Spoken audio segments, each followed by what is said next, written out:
बच्चों, हम हमारी पुस्तिका का दूसरा अध्याय पढ़ रहे हैं और इस अध्याय के तहत हमने जो पहला भाग था वो पढ़ लिया है। हमारा जो अध्याय है बच्चों वो विविधता और भेदभाव से संबंधित है। यानी कि इसके तहत हमने ये जाना है कि विविधताओं से संबंधित हमारा ये जो देश है जिसमें इतनी एकता है, उसमें ऐसी कौन कौन सी भिन्नताएं हैं, ऐसी कौन कौन सी असमानताएं हैं जो भेदभाव का कारण बनती हैं, जो दूसरे लोगों के साथ में गलत व्यवहार के लिए जिम्मेदार होती हैं। इसके लिए हमने पूर्व के भाग में जाना कि जो पूर्वाग्रह हैं वो क्या होते हैं, किस तरीके से पूर्वाग्रहों का निर्माण होता है और उन पूर्वाग्रहों के कारण ही बहुत सारे लोगों के साथ में भेदभाव किया जाता है, जिसमें हमने लड़का और लड़कियों के बीच में होने वाले भेदभाव के बारे में अध्ययन किया था। उनके बारे में जाना था कि कैसे घरेलू कार्यों में, कैसे शिक्षा में, व्यवसाय में, हर क्षेत्र में लड़कियों के साथ में बचपन से लेके बड़े होने तक बहुत प्रकार के भेदभाव किए जाते हैं। आज का जो हमारा ये भाग 2 है बच्चों, ये असमानता और भेदभाव का ही एक इसके अंदर जिक्र किया जाएगा, जिसमें हम दूसरे एक समुदाय के बारे में, दूसरे ऐसे समूह के बारे में चर्चा करेंगे जो समूह शारीरिक और मानसिक रूप से बाकी लोगों से बिल्कुल भिन्न है। तो वह समूह कौन सा है बच्चों? कुछ यहाँ पर आप तस्वीरें देखिए और उन तस्वीरों में इस समूह के द्वारा, इन बच्चों के द्वारा क्या बात कही गई है वो आपको देखना है। यहाँ पे आपको एक बच्चा दिखाई दे रहा है। लोग तरह तरह की बातें करते हैं, ये बच्चे के माध्यम से सोचा जा रहा है। आपको ये बच्चा कैसा दिखाई दे रहा है बच्चों? इससे आप तस्वीर में क्या देख रहे हैं? ये बच्चा बाकी लोगों से कैसे भिन्न है? ये बच्चा भिन्न ऐसे है क्योंकि इसमें कुछ शारीरिक विकृति है, यानी कि कुछ शारीरिक रूप से ये अन्य लोगों से भिन्न है, क्योंकि जो इसके पैर हैं वो काफ़ी क्या है, कमजोर हैं, शारीरिक रूप से कमजोर हैं, इसलिए ये भली भांति से नहीं चल सकता है। तो इसके लिए लोग क्या सोचते हैं? ये बच्चा सोच रहा है भाई मैं लंगड़ाता हूँ, मेरी बोली लड़खड़ाती है, इसके अलावा और भी बहुत कुछ, कभी मैं उदास हो जाता हूँ तो कभी दुखी, लोग मेरा मजाक उड़ाते हैं। यह नहीं बात नहीं, अगर तुम मेरी जगह होते तो क्या करोगे? ये देखो बच्चे के द्वारा सोचा जा रहा है कि भैया मैं लंगड़ाता हूँ लेकिन मेरी बोली थोड़ी लड़खड़ाती है, लोग ये सोचते हैं कि मेरे पैर काम नहीं करते तो इसलिए मैं हमेशा क्या रहता हूँ, दुखी रहता हूँ, इसलिए मेरा मजाक बनाते हैं। तो ऐसा अगर आपके साथ होता तो क्या आपके साथ में भी ऐसा व्यवहार होता तो आपको अच्छा लगता क्या? बिल्कुल अच्छा नहीं लगता बच्चों। इसके अलावा हम दूसरी तस्वीर भी देखते हैं। तुम दूसरों में कितने अलग दिखती हो, ये बात कही जा रही है। तुम दूसरों से बिल्कुल अलग दिखती हो। कौन? ये जो बालिका है बच्चों, इसको आप देख सकते हो। इस बच्ची के भी पैरों में परेशानी है, शारीरिक रूप से यह भी विकृत है और यह एक व्हील चेयर पर बैठकर चल रही है, क्योंकि यह स्वयं के पैरों से नहीं चल पाती है, इसलिए ये व्हील चेयर का उपयोग करती है। तो इसके लिए भी एक पूर्वाग्रह प्रचलित है, एक बात कही जाती है कि तुम सबसे अलग हो। ठीक है, इसके लिए क्या कहा जाता है? मैं इंसान हूँ, मुझे शर्म आती है, घूरती आंखों में छिप जाना चाहती हूँ। ये बच्ची देखो घबरा रही है, डर रही है कि लोग मुझे किस तरीके से, गलत तरीके से देखते हैं, हर कोई देखकर मुझे हैरानी से देखता है, इसलिए मुझे शर्म बहुत आती है, मैं इन लोगों के सामने आना ही नहीं चाहती। क्यों? क्योंकि लोग पूर्वाग्रह से ग्रसित हैं और ये समझते हैं कि ये बच्ची बाकी बच्चियों से बिल्कुल अलग है, जबकि इसके पैर ही तो नहीं है, बाकी इसका पूरा शरीर काम कर रहा है, मस्तिष्क काम कर रहा है, आपके जैसे बोल पाती है, लिख पाती है, पढ़ पाती है, सारे कार्य कर पाती है, तो ये आपसे भिन्न कैसे हुई? तीसरा चित्र भी देख लो बच्चों।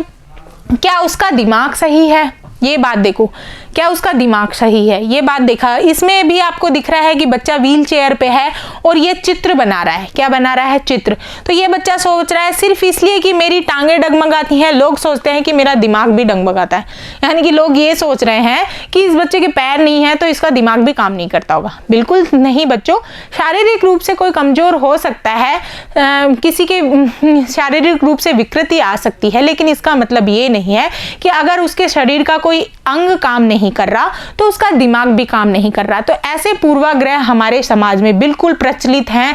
बहुत सारे लोग ऐसे हैं जो कि इसी श्रेणी में आते हैं, इसी शारीरिक विकृति की श्रेणी में आते हैं और वो लोगों के सामने उनके साथ गलत व्यवहार किया जाता है, उनसे भेदभाव किया जाता है। तो वो देखो क्या है बच्चों कि हम देख लेते हैं कि इन चित्रों में जो बच्चे आपको नजर आ रहे थे उन बच्चों को विकलांग कहा जाता था, लेकिन ये विकलांग पहले कहा जाता था बच्चों।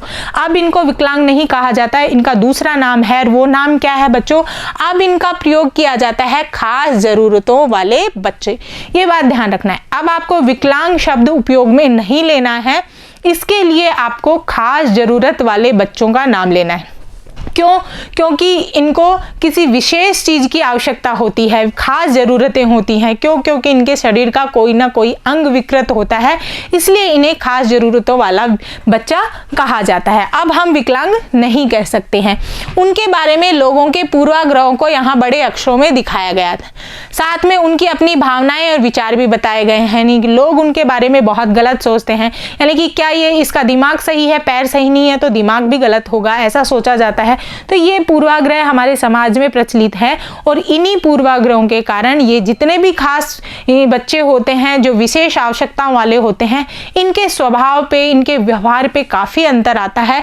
ये भी बेचारे समाज से बिल्कुल कट जाते हैं और इनके साथ में लगातार भेदभाव होता रहता है।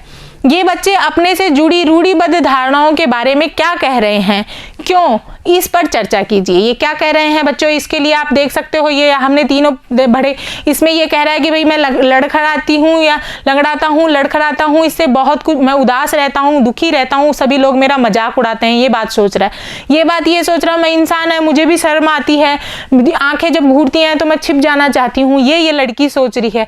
यहाँ पे ये सोच रहा है कि मेरी टांगें डगमगाती है, मेरा दिमाग थोड़ी डगमगाता है, तो ये बात ये सोच रहे हैं। तो बच्चों इसके ऊपर आपको चर्चा करनी है, क्या ये सही चीज़ें सही हैं या ये चीज़ें गलत हैं। आपकी राय में क्या खास ज़रूरतों वाले बच्चों को सामान्य स्कूल में पढ़ना चाहिए? क्या आप समझ सकते हैं कि वो सामान्य स्कूल में पढ़ना चाहिए उनको, या उनके लिए अलग स्कूल होने चाहिए?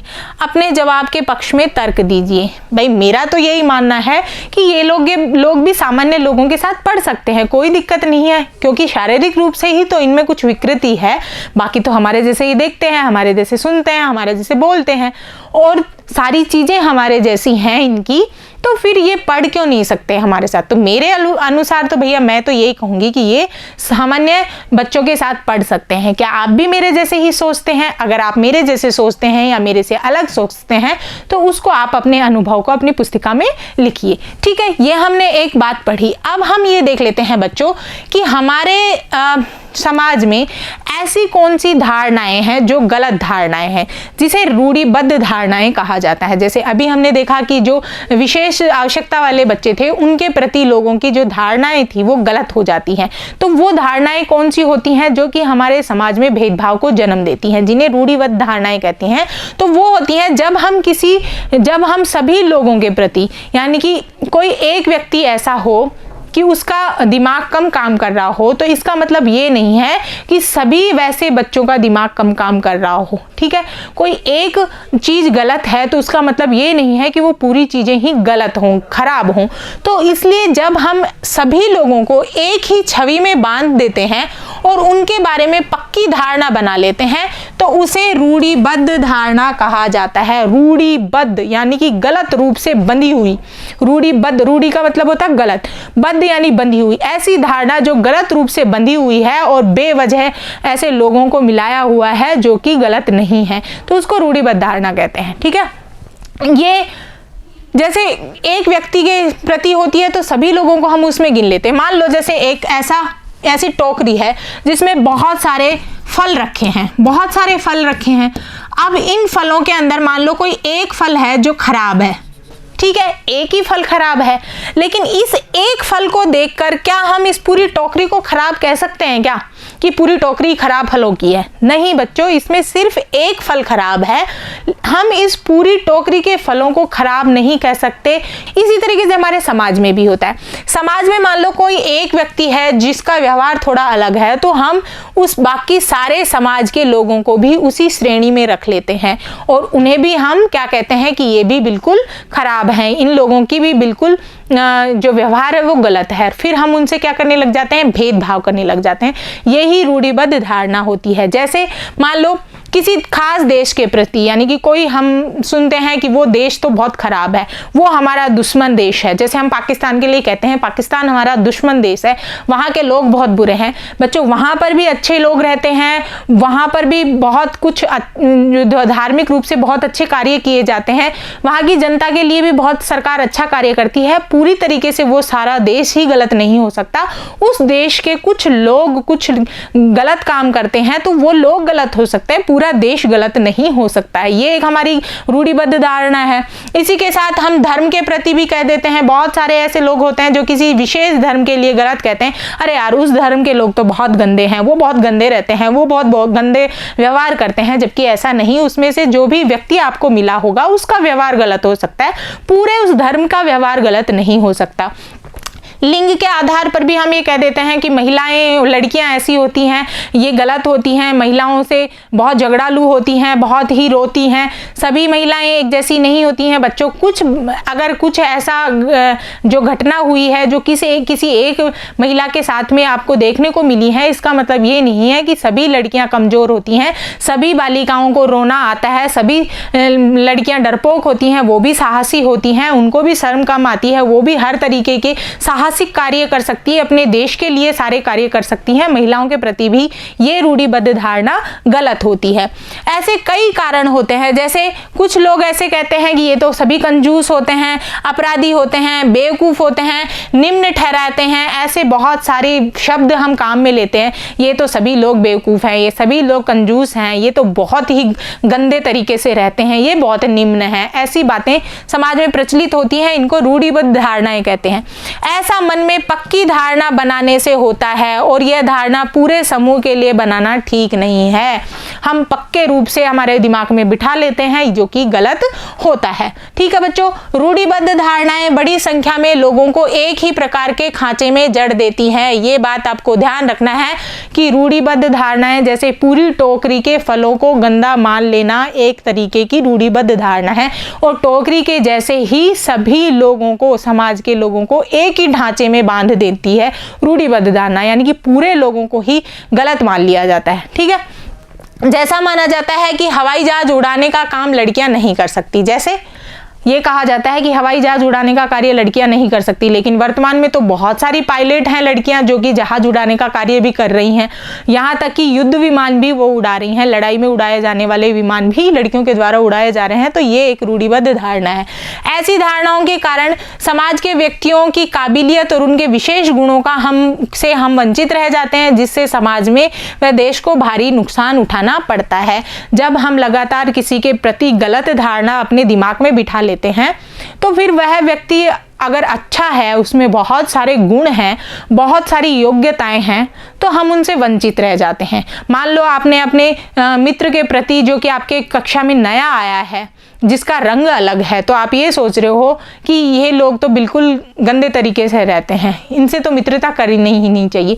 अगर वो बच्चा बहुत अच्छे तरीके से नंबर लेके आता है, तो ये उसमें गुण है। इस गुण को आप तभी अपना सकते हैं जब आप उसके साथ में मित्रता करेंगे, ये उसके साथ में सारी चीज़ों को बांटेंगे, उसके विचारों को सुनेंगे, अपने विचारों को उसको बताएंगे, और उसके साथ में जब मित्रता का व्यवहार करेंगे तभी ये सब चीज़ें संभव हो पाएंगी और आप उसके गुण का लाभ उठा पाएंगे। तो बच्चों, ये जो रूढ़िबद्ध धारणाएं हैं, ये हमें समाज में अकेला कर देती हैं, हमें लोगों से अच्छा व्यवहार करने से अलग कर देती हैं, हमें भाईचारे की जो भावना है उसको पनपने से रोक देती हैं।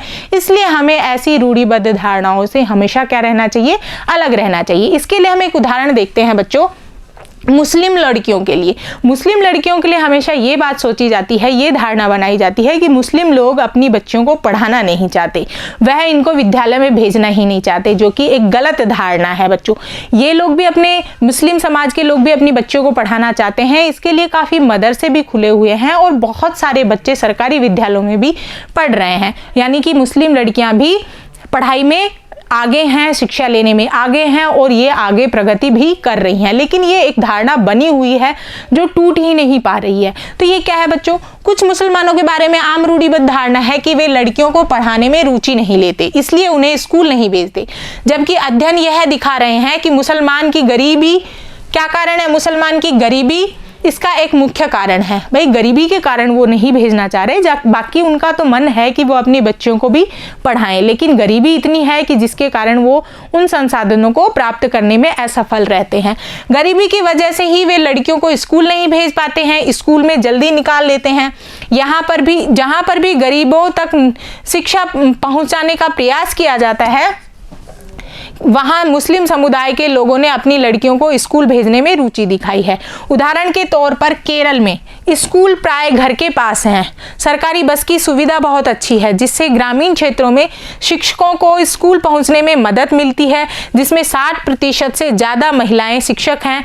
ये सभी कारक बहुत सारे गरीब परिवार के बच्चों को स्कूल जाने में मदद की है, जिनमें मुसलमान लड़कियां भी शामिल हैं। दूसरे राज्यों में जहां ऐसे प्रयास नहीं किए गए, वहां गरीब परिवारों के बच्चों को स्कूल जाने में मुश्किल आती है, चाहे वे मुसलमान हो, जनजाति हो या अनुसूचित जाति के हों।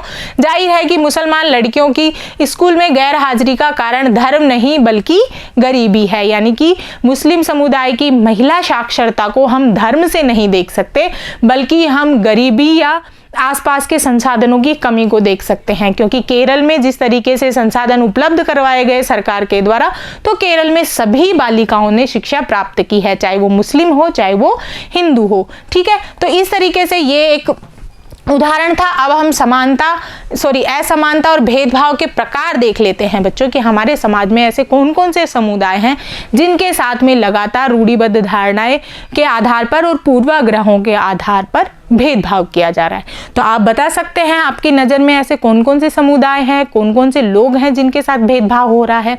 तो ये भी आप चर्चा कीजिए कि कौन कौन सी ऐसी घटनाएं हैं जो आपको देखने को मिलती हैं, जिनसे आपको लगता है कि इन लोगों के साथ में गलत व्यवहार हो रहा है या हमारे साथ में गलत व्यवहार हो रहा है, यानी भेदभाव हो रहा है। तो ये भी आप अपने विद्यालय में, अपने समाज में, अपने परिवार में आप देख सकते हैं, अनुभव कर सकते हैं, और उनको भी, उन अनुभवों को भी आप अपने इस अध्याय के तहत समझ सकते हैं। ठीक है, यहाँ पर हम देख लेते हैं कि कुछ ऐसे वर्ग हैं, कुछ ऐसे समुदाय हैं जिनके साथ भेदभाव हो रहा है, जैसे जातिगत वर्ग, आर्थिक वर्ग, अल्पसंख्यक वर्ग, विशेष वर्ग, महिला वर्ग। ये सारे वर्ग ऐसे हैं जिनका हमारे सामाजिक रूप से जो कि असमान है, असमानता जिनके प्रति की जाती है। जातिगत यानी जाति के आधार पर, निम्न और उच्च की जाति के आधार पर असमानता की जाती है। आर्थिक पिछड़ा वर्ग के आधार, गरीब जो लोग होते हैं उनके साथ में भेदभाव किया जाता है। अल्पसंख्यक यानी जो लोग कम होते हैं, धर्म के आधार पर, भाषा के आधार पर जो लोग कम हैं हमारे देश में, उनके साथ भेदभाव किया जाता है। विशेष योग्यजन यानी कि जिनकी शारीरिक या फिर मानसिक रूप से जो विकृत है, कमजोर हैं, उनके साथ भेदभाव किया जाता है। और महिला वर्ग के साथ भी भेदभाव किया जाता है। भेदभाव के कारण देख सकते हैं, धर्म के आधार पर, ये आधार लिखा हुआ है, यह विविधता का पहलू है लेकिन भेदभाव का कारण बन जाता है। ऐसा तब होता है जब लोग अपने से भिन्न प्रथाओं और रीति रिवाजों को निम्न कोटि का मानते हैं। धर्म के आधार पर भी आपने देखा होगा बहुत सारे भेदभाव होते हैं। इसके आधार पर आर्थिक पृष्ठभूमि के आधार पर भेदभाव होते हैं, यानी कि अमीरी और गरीबी के आधार पर समाज में, दफ्तरों में, अस्पतालों में, स्कूलों में भेदभाव किया जाता है। आप बहुत जगह ऐसे उदाहरण देख सकते हैं कि जो बच्चा गरीब है, जो व्यक्ति गरीब है या जो महिला गरीब है, उसके साथ में बहुत शोषण होता है, भेदभाव होता है, उसकी कोई नहीं सुनता। अस्पतालों में भी बहुत चक्कर लगाने पड़ जाते हैं, विद्यालयों में भी ऐसे लोगों को सभी दुत्कार देते हैं और उनके साथ में गलत व्यवहार करते हैं। ठीक है, तो ये भेदभाव का एक कारण होता है जो कि आर्थिक रूप से होता है। अगर वो भी पैसे वाले होते तो उनकी भी पूरा आदर सम्मान किया जाता। अल्पसंख्यक के आधार पर यानी कि कुछ लोग विविधता और असमानता पर आधारित दोनों ही तरह के भेदभावों का सामना करना पड़ता है इन लोगों को, क्योंकि उनकी संस्कृति भिन्न है जिसे मूल्यवान नहीं माना जाता है, या वो कम साधन संपन्न है, गरीब है, तो उनके साथ में दोहरा भेदभाव होता है। अल्पसंख्यक वो लोग होते हैं जो समाज में कम होते हैं, जो धर्म के आधार पर कम हो सकते हैं, ठीक है, या फिर भाषा के आधार पर कम बोलने वाले, कम भाषाई लोग होते हैं, वो हो सकते हैं। तो ऐसे लोगों के साथ में भी बहुत भेदभाव किया जाता है। तो इस तरीके से जैसे कई जनजाति समूह हैं, धार्मिक समूह हैं, विशेष जो क्षेत्र होते हैं, खान पान वाले लोग होते हैं, उनके साथ में भी ऐसे भेदभाव होते रहते हैं। लिंग के आधार पर भी बच्चों भेदभाव होते हैं, जैसे हमने पहले भी पढ़ा था, लड़कों में और लड़कियों में हमारे समाज में काफ़ी बड़ा भेदभाव किया जाता है। उनके पालन पोषण पे भी, उनको शिक्षा प्रदान करने पे भी, उनके व्यवसाय पे भी, उनके शादी करने पर भी, ऐसे बहुत सारे भेदभाव होते हैं जो हमारी लड़कियों को सहन करने पड़ रहे हैं। तो ये भी भेदभाव का एक ही प्रकार है। साथ में बच्चों शारीरिक और मानसिक रूप से जो कमजोर बच्चे होते हैं उनके साथ में भी भेदभाव होता है, और जाति व्यवस्था के आधार पर भी भेदभाव होता है, जिसके बारे में जाति व्यवस्था के बारे में हम विस्तार से चर्चा करेंगे आगे के इस अध्याय के आगे के भाग में, ठीक है, जिसमें हम जानेंगे कि किस तरीके से हमारे समाज में जाति के आधार पर लोगों का शोषण भी किया जाता है, साथ में उनका अपमान किया जाता है, और यह जो भेदभाव है इसको सरकार के द्वारा किस तरीके से दूर किया जा रहा है, इसके बारे में हम इससे अगले वाले भाग में अध्ययन करेंगे। ठीक है बच्चों, तब तक के लिए बने रहिए। आपका बहुत बहुत धन्यवाद।